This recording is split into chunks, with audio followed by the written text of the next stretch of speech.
Good morning to all of you. Myself A.K. Singh and you are watching Future Zone Classes. Future zone classes के इस platform से आप सबों का बहुत बहुत स्वागत करता हूं। आज हम 12th फिजिक्स में बहुत ही इम्पोर्टेंट टॉपिक डील करने चल रहे हैं, प्रिज्म और angle of deviation through a prism. और ये एक ऐसा डेरिवेशन है जो बोर्ड एग्जाम के पॉइंट ऑफ व्यू से बहुत ही इम्पोर्टेंट डेरिवेशन आता है। साल दर साल इस डेरिवेशन को पूछते रहता है। बारीकी से समझेंगे, पूरा ज्योमेट्री का कंसेप्ट है, ज्योमेट्री लगाएंगे और चीज़ें अपने पास निकल करके आएंगी। प्लीज़ वीडियो पूरा देखें, मज़ा आने वाला है। Angle of deviation by a prism. Deviation बाद में, पहले प्रिज्म क्या है और प्रिज्म का मेनली काम क्या है ज़रा देखेंगे। एक्चुअली प्रिज्म को आप देखना चाहो तो प्रिज्म आपको दिखाई देगा एक ऐसा शेप, आप ऐसे देख सकते हो, जस्ट लाइक इस टाइप का। ये रहा आपका एक प्रिज्म, ये शेप रहा आपका प्रिज्म का। एक बेस पे अगर इस फेस से हम लाइट लाते हैं तो इसको बोलेंगे इंसिडेंट फेस। इस फेस से लाइट अगर इमर्ज करती है, इमर्जेंट फेस। इंसिडेंट फेस और इमर्जेंट फेस के बीच का जो एंगल बना इसको बोलते हैं एंगल ऑफ प्रिज्म। और नीचे का एक जो बेस है ये रहा इसका बेस। हम यहाँ डिफिनीसन नहीं डाल रहे हैं, बट अगर आप डिफिनीसन लिखना चाहो वीडियो पॉज करके लिखो कि प्रिज्म एक ऐसा ऑप्टिकल डिवाइस है जो 1, 2 और 3 रेक्टेंगुलर फेस और 2 ट्रेंगुलर फेस से बाउंड हुआ है, जिसका काम क्या है, मेनली लाइट को स्प्लिट करना। तो प्रिज्म को अगर डिफाइन करना पड़े तो आप डायरेक्टली डिफाइन करो, it is an optical device which is bounded by 3 rectangular surface and 2 triangular surface which is used to split the light into its constituent color. Clear? अब अगर टोटल प्रिज्म को अगर हम ढंग से देखें तो ये प्रिज्म आपका कुछ इस शेप में बन करके आएगा।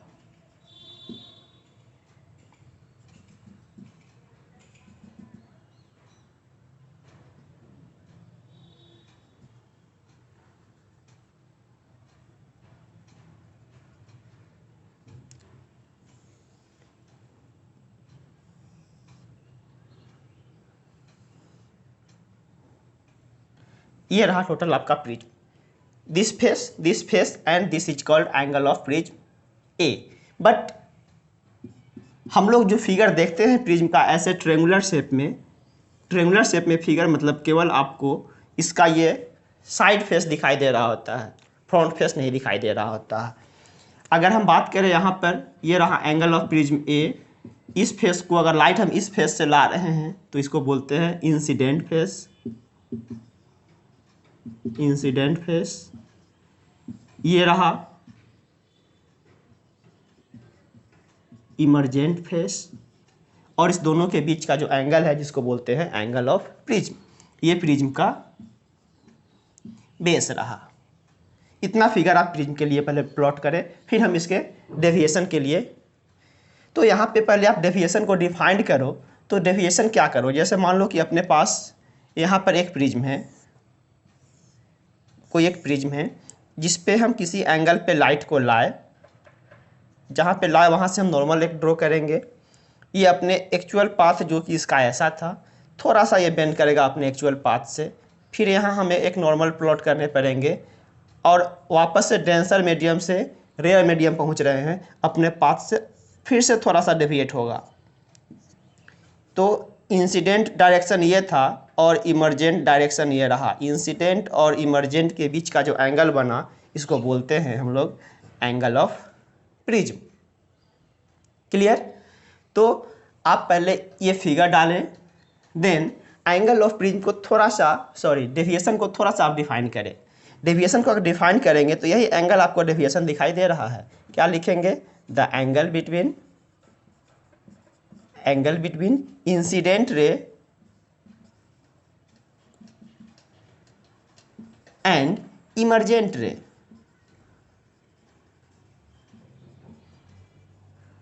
is called angle of deviation. Angle of deviation, incident light और इमरजेंट लाइट के बीच का जो एंगल बना इसको हम क्या बोल रहे हैं, एंगल ऑफ डेविएशन।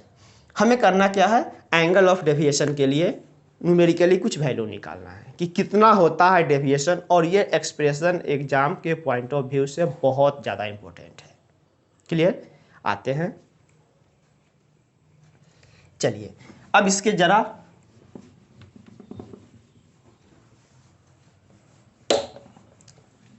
डेविएशन को करने के लिए कुछ एजम्पशन करें। पहले आप यहाँ पर एक फिगर बना दें फ्रेश। ये हमने यहाँ लाइट को इंसिडेंट कराया,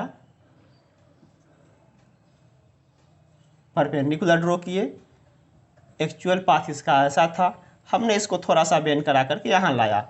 ये कोई मैटर नहीं करता है कि बेस के पैरेलल लाइट होते हैं, बस मेरा डेविएशन कुछ पैरेलल दिख रहा है, पैरेलल होते हैं कोई ज़रूरी नहीं है, कहीं भी किसी भी एंगल से जा सकता है। वापस से हमने यहाँ एक नॉर्मल ड्रॉ किया,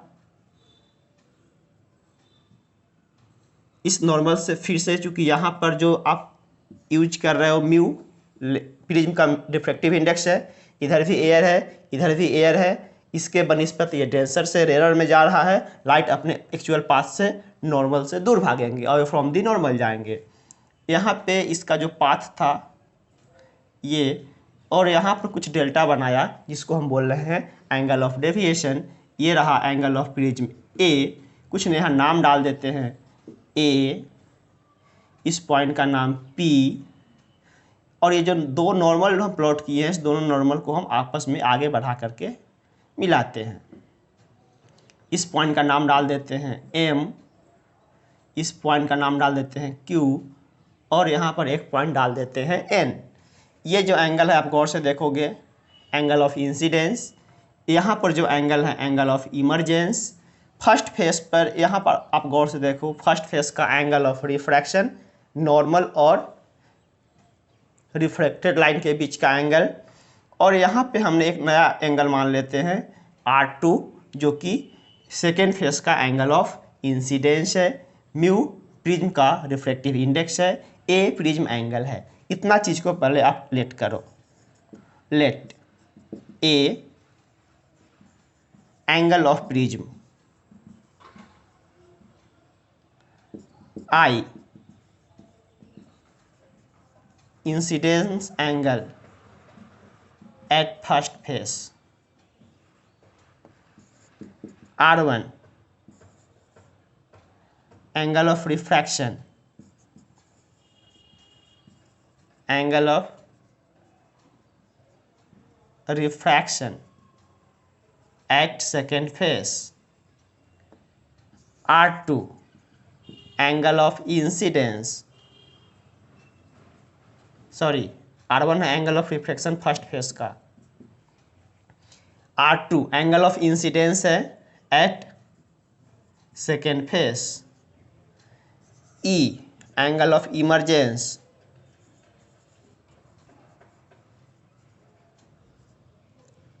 mu refractive angle of prism, refractive angle of prism. इतना चीज अपने को पता चला। आप गौर से इस फिगर को देखो, पूरा पूरी केवल ज्योमेट्री अपने को यूज करना है और फाइनली डेविएशन अपने को निकालना है कितना, यह डेल्टा, इंसिडेंट लाइट और इमरजेंट लाइट के बीच कितना का एंगल बना। इंसिडेंट इस पाथ पे ऐसे लाइट जा रही थी और यहाँ से डेविएट होकर के ये इतना एंगल पर ऐसे निकल गई, तो कितना एंगल बना, डेल्टा, जो अपने फिगर में दिख रहा है। हमने दो एडिशनल एंगल एज्यूम किया, यहाँ पे अल्फा और यहाँ पे बीटा। गौर से आप देखेंगे पूरा फिगर का ही गेम है। अब आप आ जाओ इन ट्रायंगल NPQ, या फिर पहले आप यहाँ देखो एंगल I जो है, angle I alpha plus R1 के बराबर दिख रहा है। फ्रॉम फिगर आप देख पाओगे कि angle alpha plus angle R1 is equal to angle I। यहाँ से आप अल्फा निकालो, अल्फा की जगह पर क्या लिख सकते हो, I minus R1, equation number first. And आप गौर से देखो, बीटा प्लस R2 का वैल्यू E है, beta plus R2 is equal to angle of emergence. यहाँ से हमें बीटा चाहिए, बीटा का वैल्यू हो जाएगा E minus R2, equation number second. Also आप गौर से देखें तो PMQ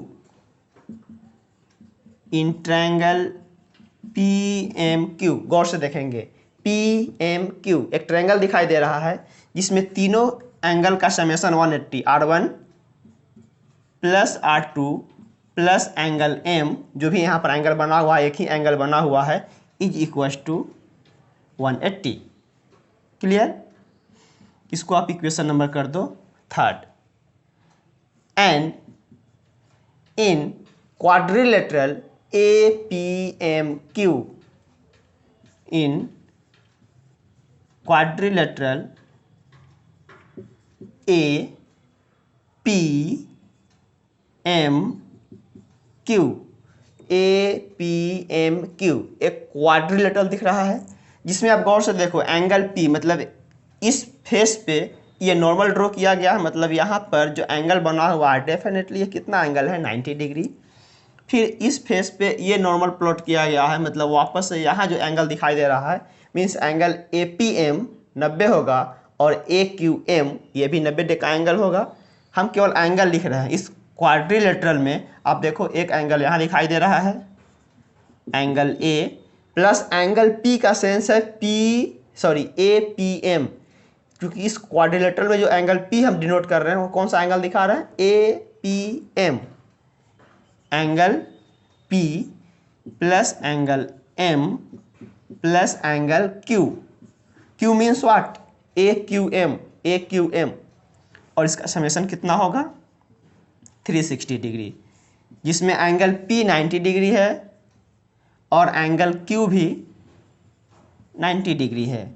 मीन्स लिख सकते हैं A plus 90 plus M plus 90 360, 90 plus 90 180, घट जाएगा 180 बचेंगे, angle A plus M is equal to 180, equation number 4। Once again from equation number 3 and 4 we can see this equals this, because in both equation RHS equal, R1 R2M is equal to A plus M. From equation 3rd and 4 we can write R1 plus R2 plus angle M equals to A plus M. Is it clear? M cancel, अपने पास एक relation आया R1 plus R2 is equal to A, this is equation number 4, sorry 4 हो चुका है 5, this is equation number 5। Clear? Now in triangle NPQ, see clearly NPQ में आप गौर से देखोगे तो यहाँ पर डेल्टा इस ट्रायंगल का एक्सटीरियर एंगल है, डेल्टा एक्सटीरियर एंगल है और अल्फा और बीटा इसके दो इंटीरियर एंगल है। तो क्लियरली हम लिख सकते हैं one exterior angle delta is equal to its two interior angle alpha plus beta, alpha plus beta. Clear? अब अल्फा का वैल्यू रिटर्न करो कहाँ से, फर्स्ट से। अल्फा की जगह पे हम डाल सकते हैं I minus R1 plus beta की जगह पे हम डाल सकते हैं E माइनस R2। क्लियर? ये वैल्यू मैंने कहाँ से डाला, from equation first and second. Delta is equal to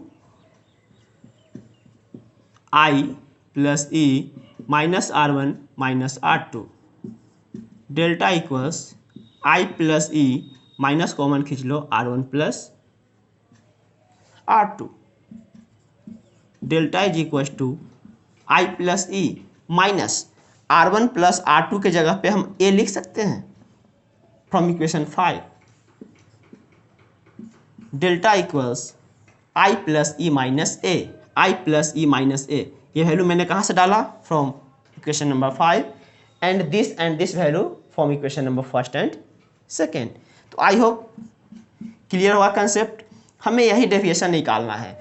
अब अगर आपसे एग्जाम में पूछे कि find the expression for the angle of deviation by the prism, तो आप यहाँ पर आकर के रुक जाओगे। This is the deviation from the angle from the prism, where I angle of incidence, E angle of emergence and A angle of prism, या जिसको बोलते हैं रिफ्रैक्टिंग एंगल ऑफ प्रिज्म। आपके पास यहाँ दो रिलेशन बहुत काम का है।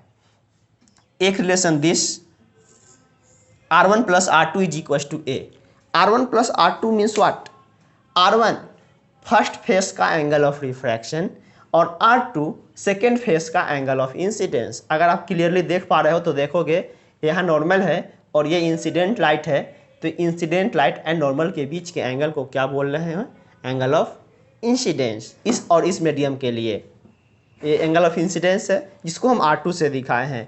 तो हमेशा फर्स्ट फेस का एंगल ऑफ रिफ्रैक्शन और सेकेंड फेस का एंगल ऑफ इंसिडेंस का समेशन हमेशा क्या दिखाएगा, एंगल ऑफ प्रिज्म।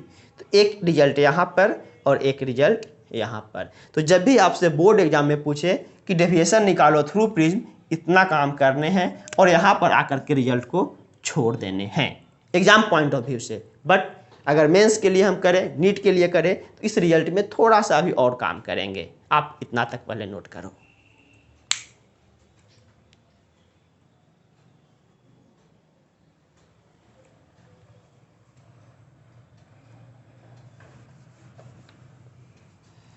अब इसी में आप एक साइड हेडिंग डाल सकते हो, यहाँ 5, इसको आप इक्वेशन नंबर 6 बना लो। अब यहाँ पे आप एक छोटा सा टॉपिक डालो, condition for minimum deviation, condition for minimum deviation. Condition number 1, हमेशा आई और ई बराबर होना चाहिए। एंगल ऑफ इंसिडेंस और एंगल ऑफ इमर्जेंस बराबर होना चाहिए, किसके लिए, मिनिमम डेविएशन के लिए। एंड दूसरा कंडीशन कि R1 प्लस R2 का वैल्यू बराबर, R1 और R2 बराबर होना चाहिए। R1 और R2 मीन्स फर्स्ट फेस का एंगल ऑफ रिफ्रैक्शन और सेकेंड फेस का एंगल ऑफ इंसिडेंस बराबर होना चाहिए, और इसको हम R मान लेते हैं, R कर लिए। अब इस दोनों कंडीशन को अप्लाई करने के बाद देखो तो आपका इक्वेशन नंबर 5 क्या बन जाएगा, इसलिए 5 बिकम्स R1 के जगह पर भी R, R2 की जगह पर भी R, means R plus R is equal to A, means R का वैल्यू डाल सकते हैं A/2। इक्वेशन नंबर 6 हो रखा था, इसको कर दो आप इक्वेशन नंबर 7। इसका काम ओवर हो चुका है अब। एंड इसको देखो तो, और इस केस में अगर I और E बराबर है देन डेल्टा क्या बन जाएगा, डेल्टा मिनिमम। उस केस में जो डेल्टा होगा वो क्या बन जाएगा, delta M, means minimum deviation delta M। तो एंड इक्वेशन नंबर 6 बिकम्स 6 बन जाएगा, जो डेल्टा हो बन जाएगा delta M is equal to I के जगह पे I प्लस E के जगह पर भी मैं I डाल सकता हूँ, I और माइनस A। यहाँ से आप I निकालो, वैल्यू क्या हो जाएंगे, del M plus A is equal to 2I, I निकालोगे वैल्यू हो जाएगा डेल M प्लस A/2। अपने पास R निकल चुका है, एक अपने पास R निकल चुका है मिनिमम डेविएशन का कंडीशन डालने के बाद, और I निकल चुका है। इसलिए फ्रॉम स्नेल्स लॉ आप देखो तो स्नेल्स लॉ से आपको क्या मिलेगा, sine I by sine R is equal to μ2 by μ1। डाल दो साइन I के जगह पर यहाँ से डाल देते हैं del M plus A/2 sine del M plus A/2 by R के जगह पर A/2 sign A/2 is equal to μ2 मतलब व्हाट, प्रिज्म। μ2 मतलब व्हाट, प्रिज्म का म्यू, और बाय μ1 मतलब एयर के केस में डिस्कस कर रहा है वो, बाहर में एयर है, बाहर में एयर है, एयर के लिए μ1 मीन्स कुल मिला के अपने पास रिजल्ट आ गया sine delta M plus A by two by sine A by two is equals to mu. This is the condition for minimum deviation. This is the general result for deviation and this is the condition for minimum deviation through a prism. Is it clear? Okay. Now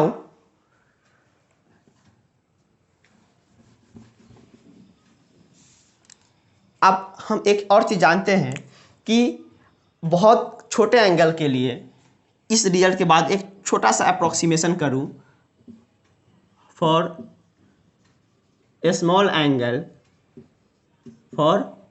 angle हम sine theta को approximately theta डाल देते हैं. तो इस condition को apply करने के बाद इसको आप बना दो इक्वेशन नंबर 8, इसको अप्लाई करो, इसलिए इक्वेशन नंबर 8 बिकम्स, जहाँ साइन थीटा वहाँ पर केवल थीटा से काम चला देते हैं, वैल्यू क्या हो जाएगा del M plus A by two whole divided by A by two is equal to mu. 2 से 2 कैंसिल, वैल्यू क्या निकल गया del M plus A by A is equal to mu, del M is equal to mu A minus A is equal to, अगर हम ए common खींच लूँ तो mu minus 1. Minimum deviation का एक छोटा सा नन्हा सा प्यारा सा रिजल्ट आ गया delta M is equal to A into mu minus 1. तो ये आप क्वेश्चन के पॉइंट ऑफ व्यू से ये दो एक्सप्रेशन जरूरी है क्वेश्चन करने के लिए, मेंस और मिड लेवल क्वेश्चन. बट अगर आपसे एग्जाम में पूछे कि find out the expression for the deviation of prism, then we only derive delta is equal to I plus E minus A result. I plus E minus A जो equation number 6 या 5 तक हम पहुंचाए थे, वही रिजल्ट वहीं तक आपको जा करके छोड़ देने हैं. तो आई होप ये वीडियो आपको काम का लगा हो, बहुत काम का वीडियो है. और ध्यान रहे 21 में ये क्वेश्चन आई होप पूछ दे, क्योंकि पिछले साल ये क्वेश्चन नहीं पूछा था, अल्टरनेट साल इस क्वेश्चन को पूछ रहा होता है. ओके, वीडियो को एक बार 2 बार ढंग से देखें, मज़ा आने वाला है. आज के लिए बस इतना ही, फिर मिलेंगे किसी नए टॉपिक पे. Okay bye, take care.